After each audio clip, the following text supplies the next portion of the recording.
Namo Bhagavate Vasudevaya. Om Namo Bhagavate Vasudevaya. Om Namo Bhagavate Vasudevaya.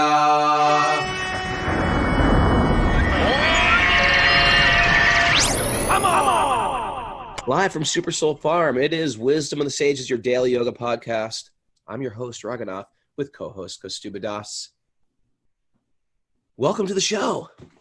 Here's our daily reading of the Srimad Bhagavatam. It's something we try to do every day. The Bhagavatam itself recommends hearing it every day. It's especially wonderful for yoga teachers or people who just love yoga philosophy. And instead of just wanting to learn it as a novel thing, we want to learn it to receive the direction of the ancients of India and how is it relevant in today's life.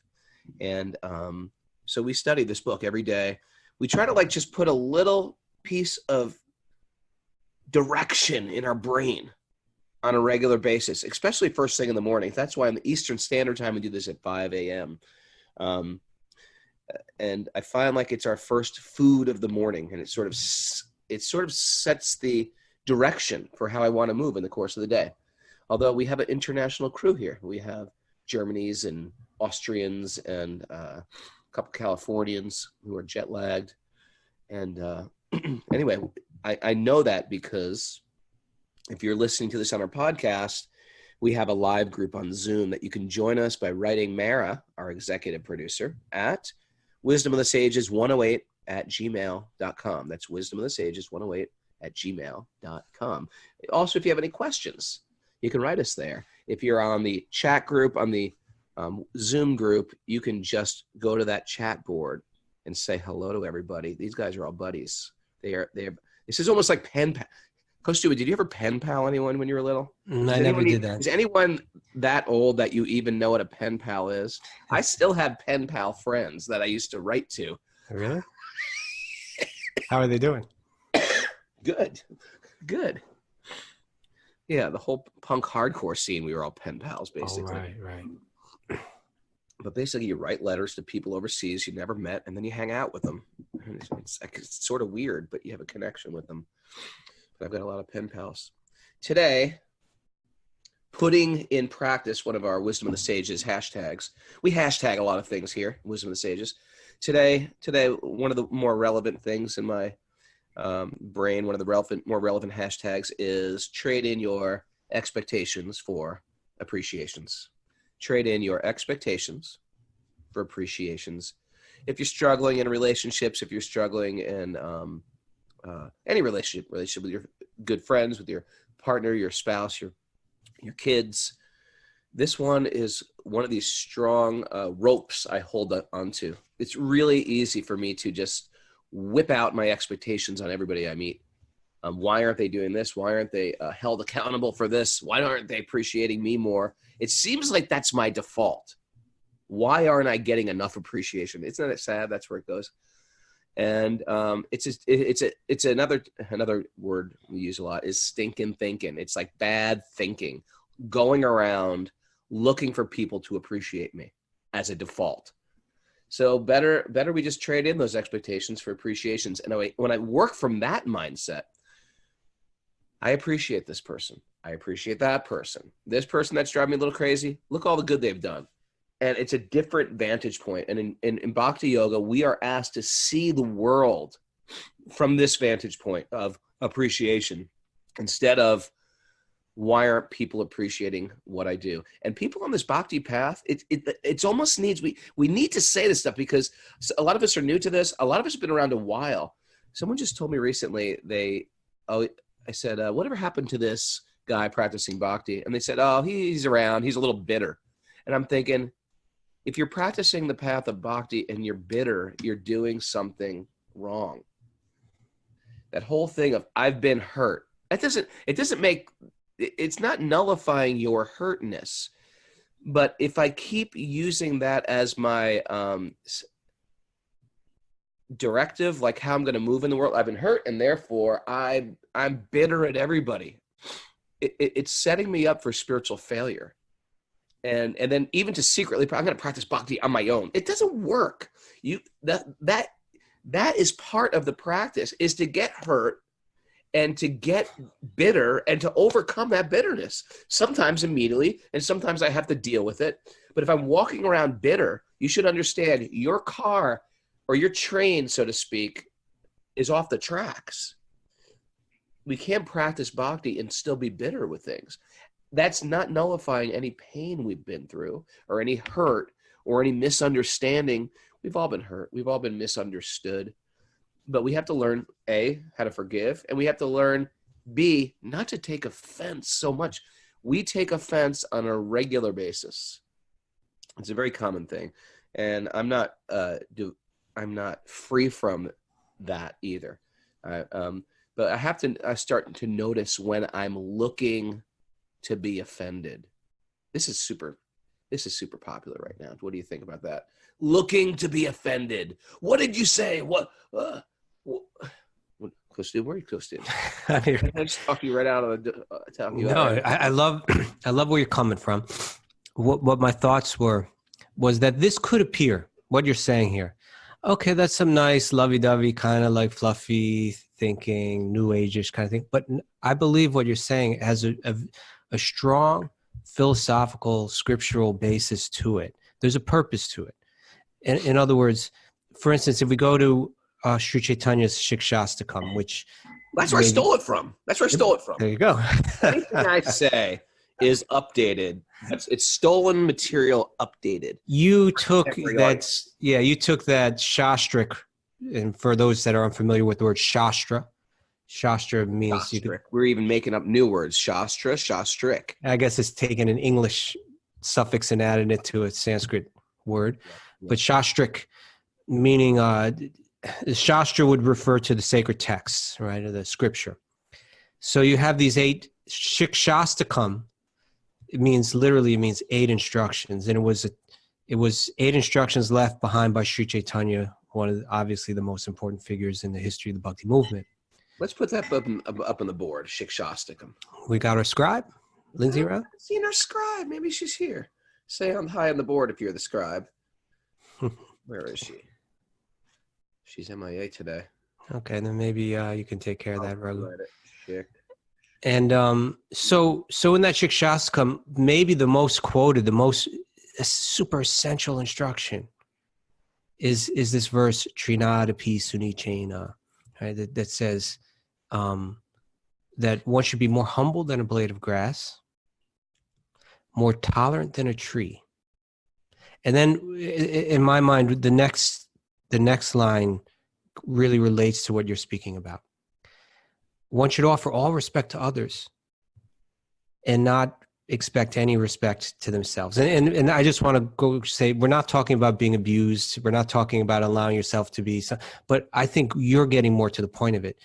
In your what you called stealing it, or your translation of it, in a sense, what we're saying is, you know what? My happiness doesn't come from getting some sort of recognition or some sort of being the center of the attention, or snooping around for validation. Yeah. My happiness is really not dependent on how other people think of me or speak of me. And as long as, so the line says, offer all respect to others and expect no respect for oneself. And then the final line says, in that state of mind, one can chant the holy name of the Lord constantly. Kirtan, literally the word kirtan is used, kirtanaya, sada, always, hari. One can always be absorbed. One's mind can actually find, our mind is flipping from this to that to the other all the time, and that's our weakness. But when our mind becomes peaceful, when we're no longer searching for happiness through external things, for instance, validation from other people, needing respect. Oh, Prabhu, you don't understand what I just went through yesterday. What happened? Well, my wife needs glasses, so I went to pick up her glasses. Let me guess, you ruined not only your own glasses but hers as well. No. She's like, even though my wife, she cares about the way she looks. Yeah, unlike my son.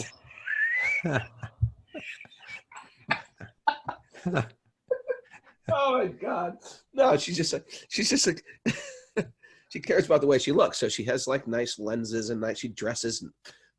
She dresses, unique and attractive, and I don't. I'm a mess. and I'm okay with that. And so, and while I was there, she called me. She's like, pick up my lenses. I'm looking at Jeff and Heidi are looking, yep, you don't care. What happened next?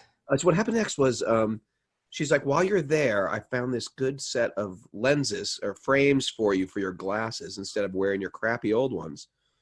And I realized, like, this whole glasses thing, and a lot of you guys wearing glasses and already know about this, it's a whole thing. It's a scam. Right? Well, whatever you call it, it's a scam. It's a thing. It's this thing, just like jeans are a thing and sneakers are a thing. Oh, I was going to say it's a scam because from what I understand, there's one company in Italy that basically is like every set of glasses. And the prices are just jacked up super high when they don't need to be at all. It's like, it's totally inexpensive to make these things. Yeah, probably. It's, it's research and development. Oh, yeah, sure. That's what you're paying for an advertisement. But it's the whole thing. What type of I was lost in a world of frames for like an hour and a half. And now I'm like that. And now I finally just left in frustration. I was like, what? Anyway, my point was, do these look good on me? Do these look good on me? Do these make me look smarter? Do these make me look older? And my shape of my head. What's wrong with the shape of my head? It's like I was worried about the shape of my head for like an hour. It's a huge gap I have underneath of my eyeball. Do I have a narrow face or a fat glove jumping face? Like, anyway, it was like driving me crazy.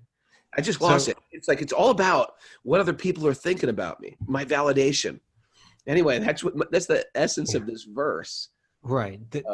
I don't need validation or respect from others, and I should be happy to give it to others.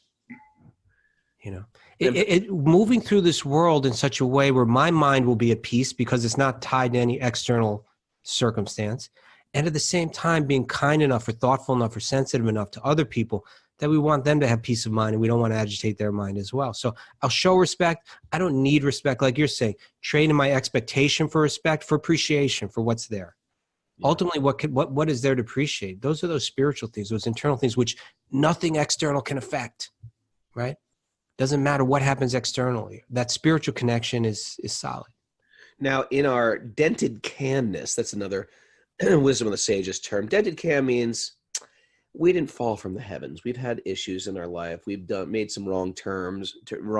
We fell in a few potholes. We've got psychological issues. We've got psychological issues. We've had some trauma, whatever it is. We're a little dented.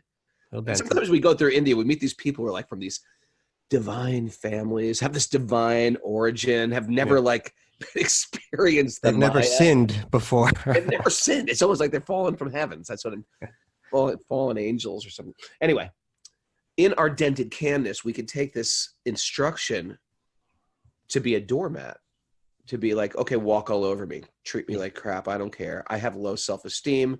My parents didn't respect me, or my elder brothers and sisters didn't respect me, or my professors or junior high school teachers, and we come out of this thing where we have such low self-esteem that we let the whole world abuse us, and then we somehow amalgamate that. No, that's what bhakti is. Bhakti is not like having low self-esteem and being a doormat.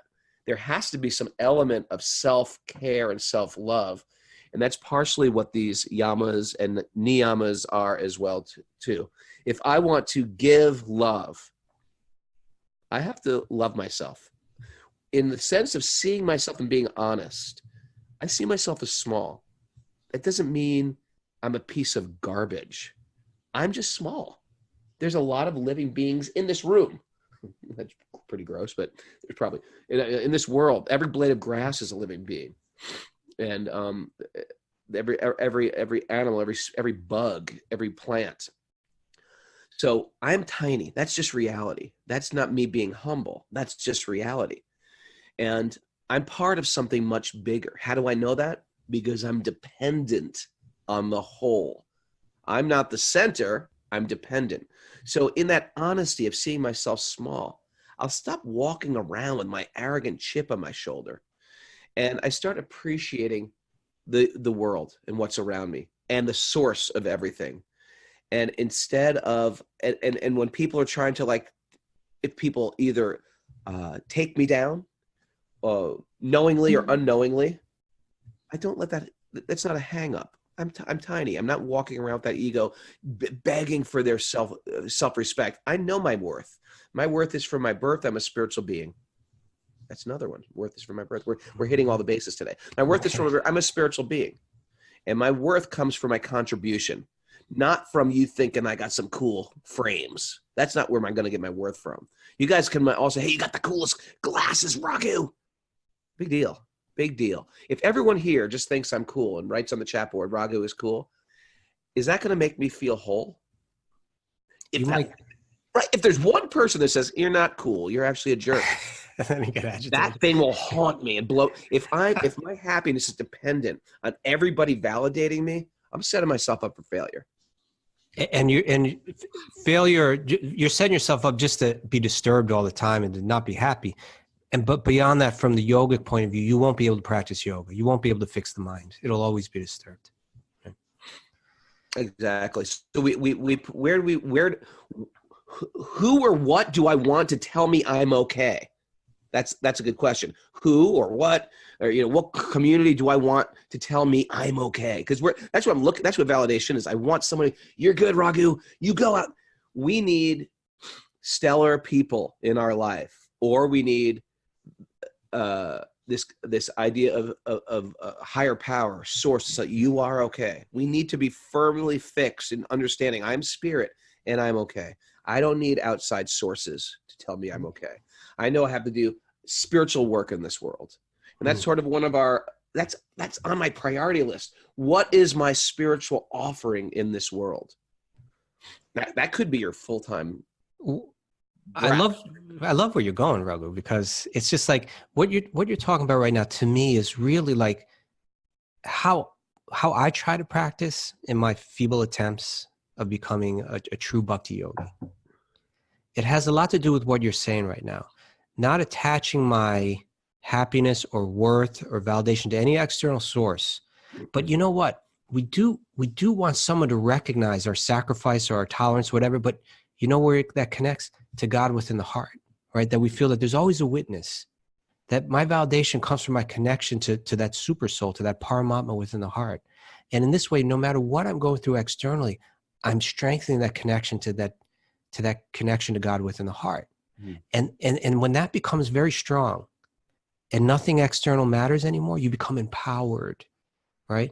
You can become an instrument, a spiritual instrument in this world. And that's our mission, right? Now we can actually be a force of positive change.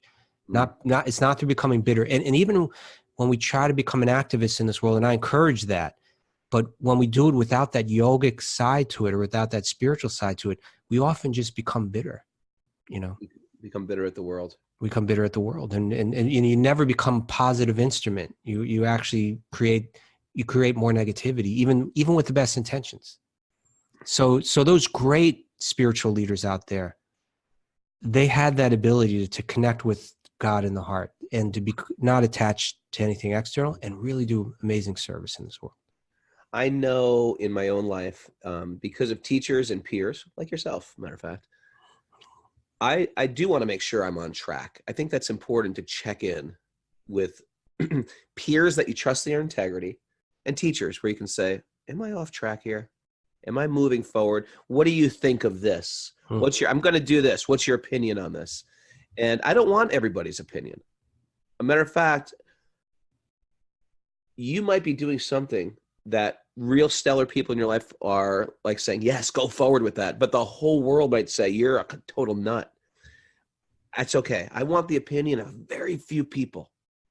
I don't have to have the rest of the world's validation. I think we have to be firm in like that. I've got a mission and I'm doing important work, and let the world praise me or despise me, but this is my offering. Go forward. That's kind of part like the whole punk rock thing, us growing up in it and others here. There was a lot there that was like not very valuable. But it was this concept of my rules, my life. Get off my back.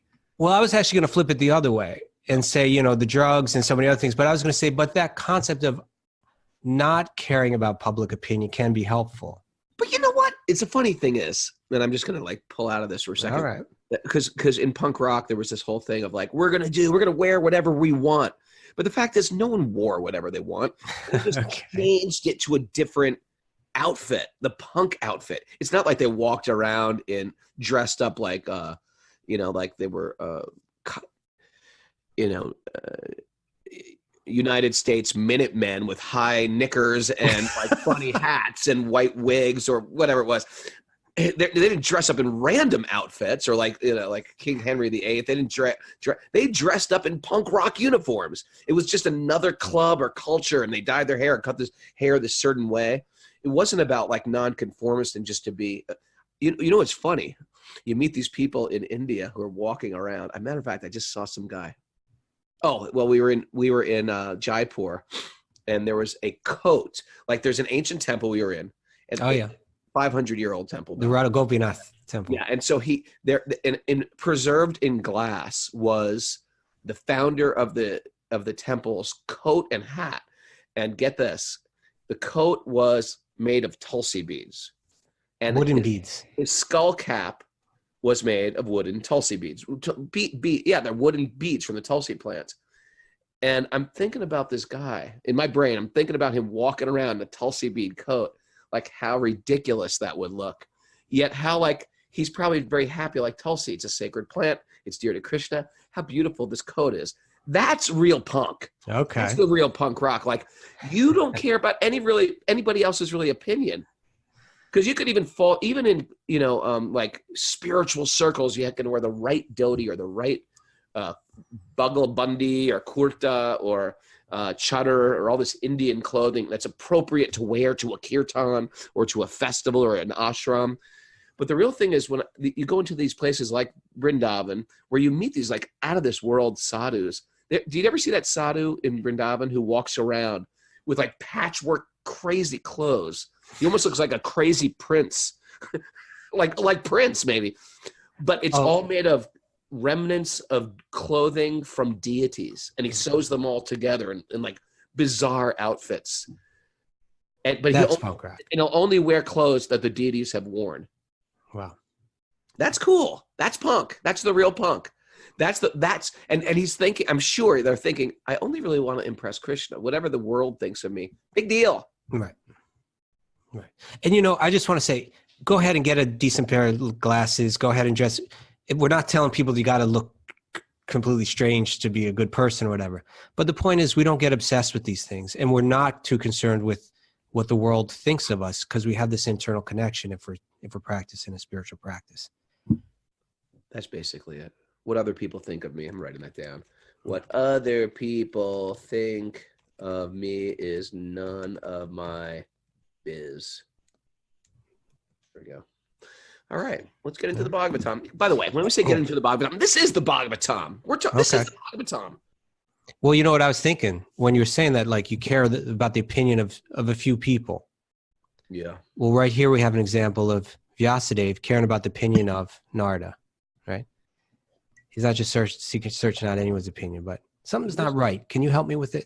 Yeah, I don't want the opinion of a bunch of people. Of the masses. Of the masses. Yeah. But someone like Narada, that's someone. I want Narada's blessing. Yeah. I want to please Narada. I hope Narada is happy with what I'm doing. Let's hear what he has to say. All right. We're in Canto 1, Chapter 5, Text 18. Is that correct? 19. 19. Okay. This is our opening prayers. Narayanam namaskritya naram shaiva narottamam devim saraswatim vyasam tato jayam mudiraye. Before reciting the Srimad Bhagavatam, which is the very means of our conquest, one should offer respectful obeisances to the Supreme Lord Narayan, unto Narayan Rishi, the supermost human being, to Mother Saraswati, the goddess of learning, and to Srila Vyasadeva, the author. Nasta prayeshva badreshu nityam bhagavat sevaya bhagavati utamashloke bhaktir bhavati naistaki. By regular attendance in classes in the Bhagavatam and by rendering service to the pure devotee, almost all that is troublesome to the heart becomes eradicated, and loving devotional service to the transcendental Lord is established in the heart as an irrevocable fact. Om Gyana Tamarandasya Gyananjana Shalakaya Chakshurun Militam Yena Tasmai Shri Gurave Namaha. Fine line, Kaustubha. What's the fine line? Not caring what people think and caring what great souls think. I have to really let that in as well. There's some great souls in my life that I want them to say, okay, stay on track, keep going forward. But, and that's when, and part of our training, like as monks too, was sort of like sometimes getting blasted by our teachers. You're way off. Your thinking's way off. And we want that. We want to like approach teachers in our life and say, how can I correct my thinking? How can I improve? Because oftentimes sadhus don't give that. When you're a brahmachari, when you're a monk, you're almost asking for it, like, correct me. And we were joking when we were in India together about how your teacher used to correct us. Yeah. And I was like, Kaustubha's so good. I don't remember you getting corrected so much, but you were saying, no. He used to blast you all the time. But it's great. It's a great way to get your ego in check. Why? Because the materialist, and we were new on our spiritual path. Our materialist saying, I do everything right. The whole world's crazy. The whole world's screwed up. Now I'm changing and I'm helping the world, but I'm dragging my material ego wherever I go, and it needs to be corrected. And if I don't correct it, the material world starts to correct it. The material world starts to keep my ego in check. All right, and that's still more painful. And that's even more painful. If I don't bend to guru or to the sacred wisdom literature, then the material world just snaps it. That ego. It's interesting you mentioned that. Going back to the Shikshastakam verse, Trinadapi Sunichena, which is generally translated as to be more humble than a blade of grass and more tolerant than a tree. But I once heard the verse explained by another person, Shamdas, who you remember, who was a friend of ours who passed away a few years back, and who was from another lineage. That verse is from our lineage, right? From Sri Chaitanya. He was from another lineage, but he read that verse a different way, which I thought was interesting. Have I ever shared this with you, Raghu? I'm all ears. He said, a blade of grass, it bends. And a tree, it stands firm. And so we need to know when to bend and when to stand firm. I like that. Right? Because like certain things, they'll break if they're not flexible, and certain things, gotta stand strong, or they'll have no strength. So knowing when to bend, knowing when to stand firm. That's like it's sort of a delicate art. Yes. But we learn, and those things that we're just not letting go of, those material things that we're not letting go of, the material world just chops them away from us. It's going to happen. Yeah, it just chops it down. Yeah. Can I share something with you? I went to the Chatham Brewery yesterday. I was so tired and jet lagged. My wife's like, let's go out. We never go in. So we went to the Chatham Brewery. It's just like a little place, and they have a vegan burger and something like that. But there was a band playing. And it's so weird for me to watch a band, because being in a band, and they're just like three guys, and they're very good. They're just like playing some jazz thing. And the UFC is playing on the TV. So I'm trying to like watch the band, but really I just want to watch the UFC. And so, I was like, yes, I get to go out and watch the UFC tonight. But anyway, I was just watching these guys, and I want to say, Kaustubha, you, the Srimad Bhagavatam, all the great souls before you, you've ruined my life. You've ruined my material. I mean, you've ruined mine. Well, my whole material life is ruined, because all I'm thinking, it was a nice night. It was like date night with my wife. The kids were cool. They were taken care of. We were out. The food was reasonably healthy, and the UFC was on, and there was like really nice music playing on at the same time. Everything was perfect. Everything was perfect. All I saw, and the guys playing were like sort of first of all, there's an illusion. I'm in an illusion of my age. I just want you to know that. You think you're a lot younger than you are. I think I'm a lot younger than I are, until I met the guys in the band, and they were like, oh, I was like, oh, this is nice seeing these old guys play. I was like, they're all like younger than me. All the old guys were younger than me. The old jazz bands. The old jazz. They're playing clarinets and stuff like that. Oh yeah, these old guys are playing their thing. And then there's the illusion of like, don't you guys understand you're about to die? Don't you understand? It's like, why must I juxtapose everything against we're about to die? It's like, you guys, don't you understand? You're about to die. You're playing acid jazz right now. You're about to die. Play some kirtan. I know. I was like, hey, let's get this whole place dancing. Let's get this place dancing and chanting. Anyway, I just, the material world is, it's just like, it's hard for me. It's hard for me just to be in the material world without juxtaposing against temporality. If you've got any ideas, everybody, you can put it up on the chat board for me. Why can't I just go out and have a good time like everybody? You're fortunate. I told Mara that this morning while we were setting up. She's setting up 8,000 miles away for me.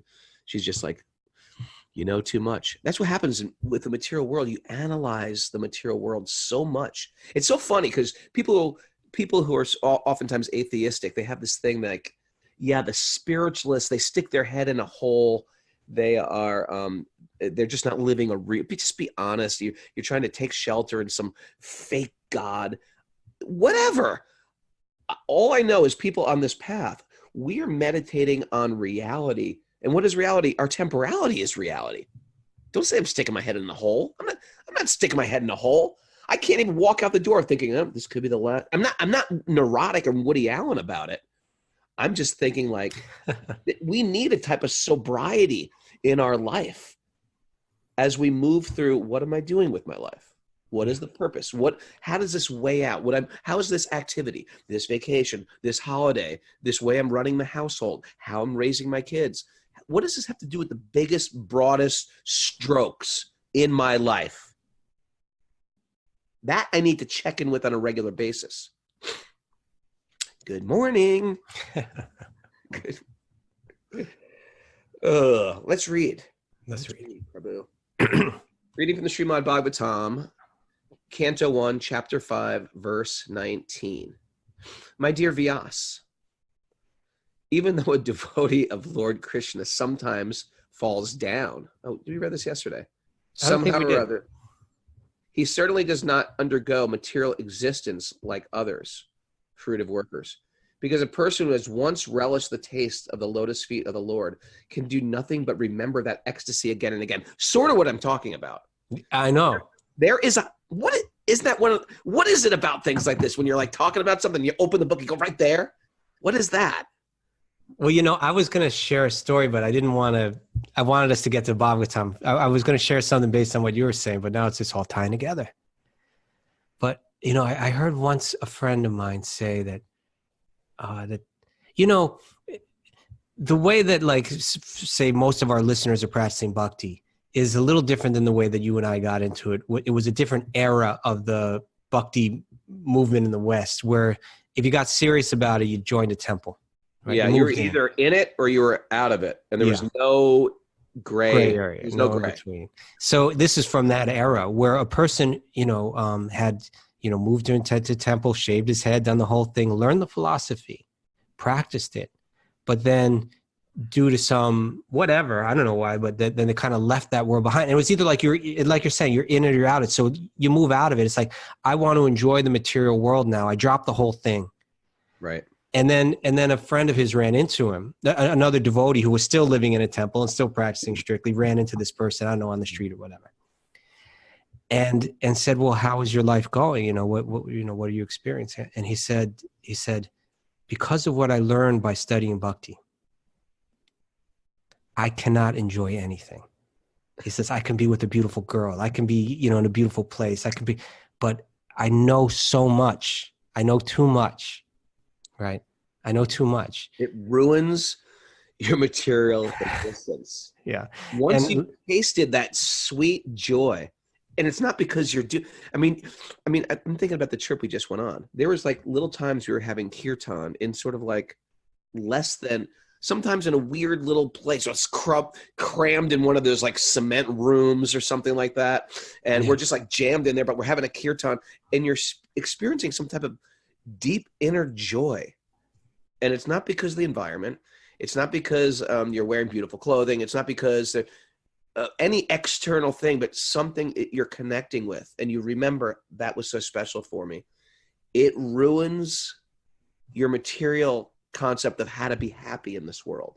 Because generally the material concept is I have to go out there. I got to go to somewhere exotic. I have to be with the right people or have in the right restaurant. And so it ends up, we become hankering. And this is what we're going to get to in the Bhagavatam too. We become hankering. How can I get that taste back again? Mm. Yeah. Sega is saying that he can't enjoy movies anymore. Can't watch. Sorry about that. Movies are ruined. Movies are ruined. Yeah, I'm running with Samantha Jo says in the 12-step programs, they say that a head full of AA is and a belly full of beer don't mix. Right. Oh, that's a great way to put it. A head full of AA. Yeah. When you have a head full of Bhakti, Maya just doesn't taste as good as it used to taste. Maya used to taste great. There was a day in my life when Maya was delicious. Maybe we can update with that. Samantha Jo, why don't you update that one for us? For a Bhakti and Maya. Flip those around. All right, let's keep reading. So anyway, when a person falls down, the verse is saying, my dear Vyas, even though a devotee of the Lord Krishna sometimes falls down, that means gives up the practices and tries to go out and enjoy the material world. The previous verse had more or less said that ultimately everything's based on sincerity. So if you're practicing bhakti and screw up, you're successful because you're trying to do the right thing and it's recognized. Whereas if you're trying to enjoy materially, even like in a Veda, according to how the Vedas teach it, even if you're successful, you lose. Because, so then this verse came out and said that even if you fall down, even if you're unsuccessful at bhakti, there's something so real, that connection is so real that you almost can't become disconnected ever again. But by the way, there's also another relevant point here is there is an idea that if I get to a certain place financially, like all these other people I look up to in the material world, then all my material problems will go away. Not true. If I can just pay off this house, if I can just finish my car payments, if I can get that raise or that next promotion or become the director or the manager or move up on the material ladder, then all my material problems will go away. Not true. There'll be a whole new set of material problems. That is the definition of the Rajaguna, the mode of passion. I just need something more and I'll be happy. I'm going to hashtag that, running east looking for sunsets. All right. Whereas the Sattva Guna says, I'm content with what I have. My happiness isn't tied to anything external. Prabhu. We're hitting them all today. All of our classic wisdom of the sages saying, we're doing them right now. Yeah, there's no amount of like a material peace you can have. Because our peace doesn't come from the material world. The material world, that's why there's a saying from the Bhagavatam, our pleasure in the material world is just a cessation of pain. Yeah. If you've got little kids like that are like little kids, you got a couple kids under 3 years old, you know what I'm talking about. Okay, this baby's asleep. This baby's in the car seat, appears happy. I'm about to get in the car. Don't wake up the baby. And then you're driving down the road and it's sort of like, oh, don't wake up. Be peaceful. Be quiet. And then all of a sudden it's sort of like one of the kids, it's like, your pleasure is just a cessation of the pain. If you don't have kids, you don't know what I'm talking about. But it's one of these things. But you can still bring that to our life. When I cover all my bases, okay, I got my life insurance paid, I got my health insurance paid off. Okay, I've got my rent paid off. I'm going to make it this month. If I can cover all my bases, I call that pleasure. But actually, pleasure in spiritual life is something more sublime, is something more subtle. Yes. What do you think about that, Kaustubha? Yes. I'm with you. All right, let's go on.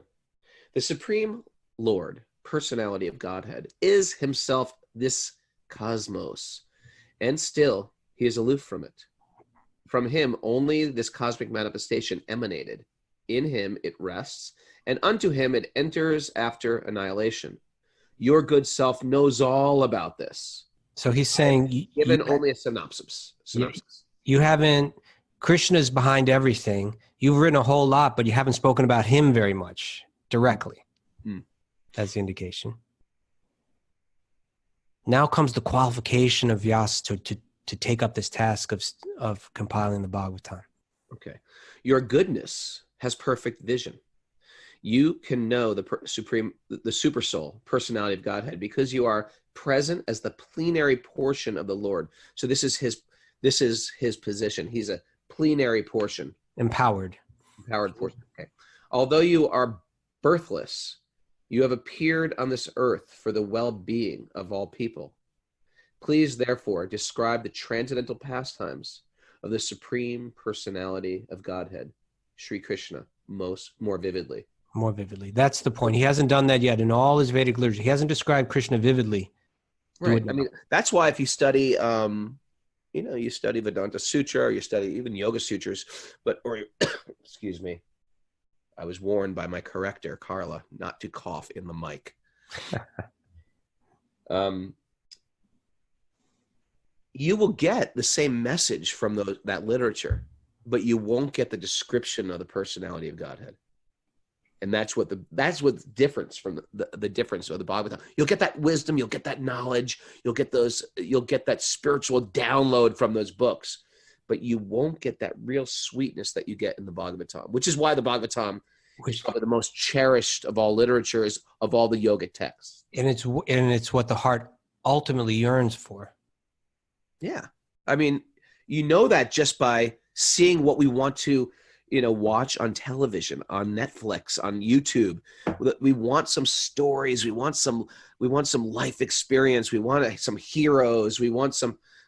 Vivi writes, Netflix is ruined. It's funny. It's ruined. But anyway, it's these stories. They're stories. They're fun. They're fantastic. They've got heroes. They've got villains, but they also do something to the heart that you can't even explain. Okay, now we're getting kids on the show.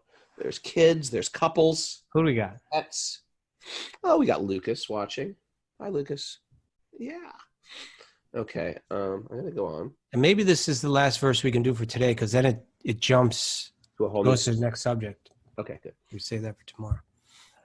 Learned circles have positively concluded that the infallible purpose of the advancement of knowledge, namely austerities, study of the Vedas, sacrifice, chanting of hymns, charity, culminates in the transcendental descriptions of the Lord, who is defined in choice poetry.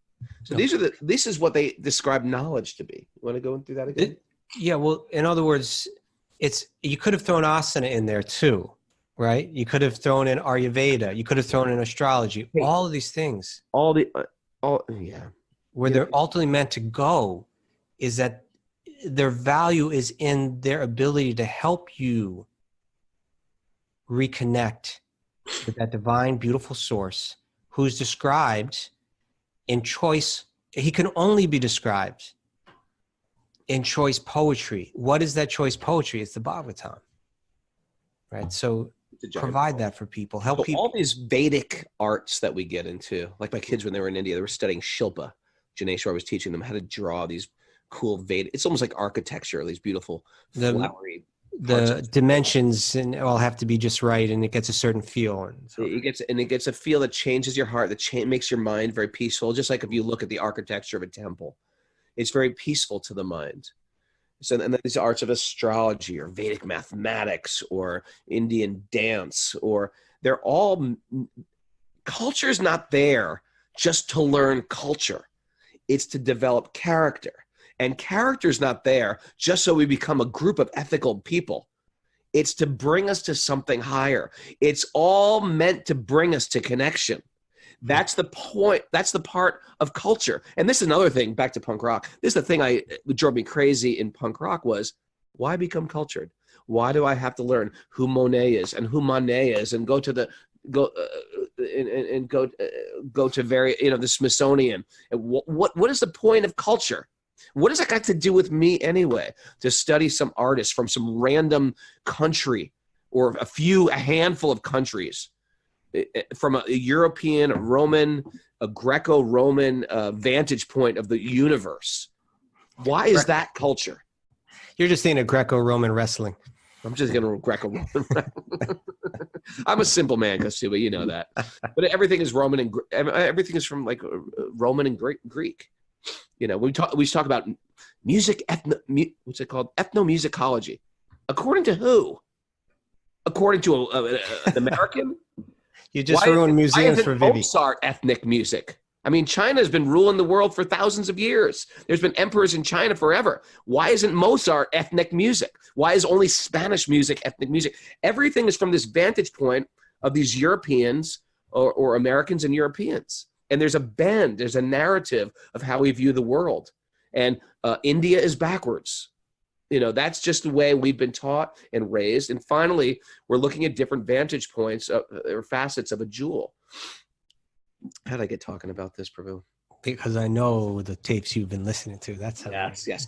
Museums are ruined, Vivi says. Yeah, I know you're ruining everything. Our material life. That could be the name of this. How to ruin your material life. I like that. Okay. Human intellect is developed for advancement of learning in art. I was just talking about this. Learning in art, science, philosophy, physics, chemistry, psychology, economics, politics, etc. By the culture of such knowledge, the human society can attain perfection of life. The perfection of life culminates in the realization of the supreme being, Vishnu. That's where we're going with this. That's what culture should bring us to. I'm not interested in what university my kids get into. I'm interested in their character development. And even within their character development, you can have a lot of very nice people who are in very nice Maya.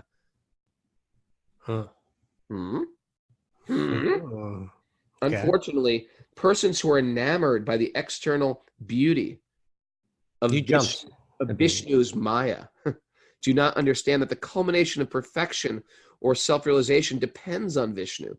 Vishnu Maya means sense enjoyment, which is transient and miserable.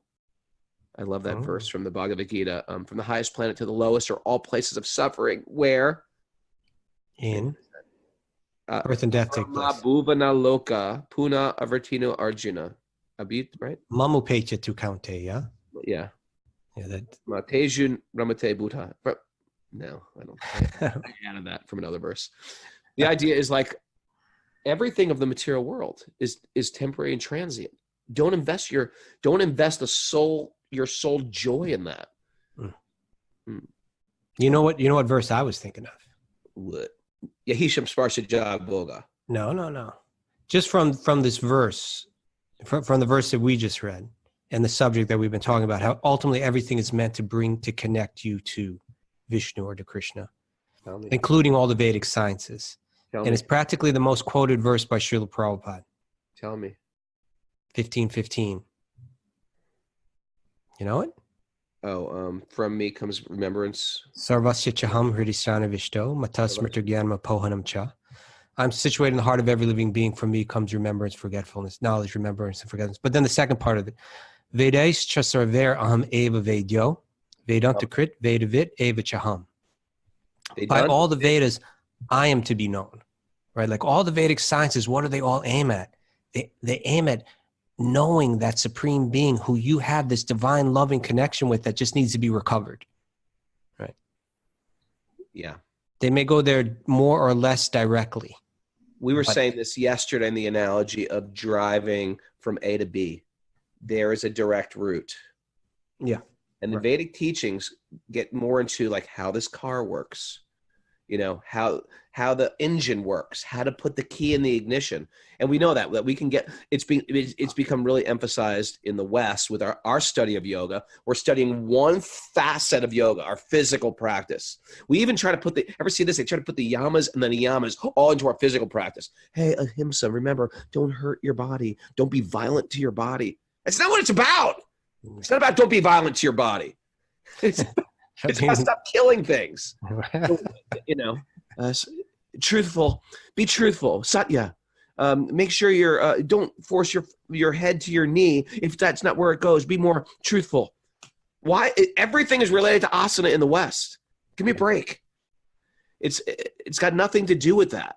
But we try to like tease it out. We're focusing on the condiment again and not the whole meal. The Bhagavatam is teaching the whole meal. And when I focus on the time, how to put the key in the ignition, and you hold your elbow up when you put it in, and once you get it in, you put it in smoothly, then you slowly turn the key to the right. It's like we're going so deep into one tiny grain of salt that I'm missing the entire freaking meal.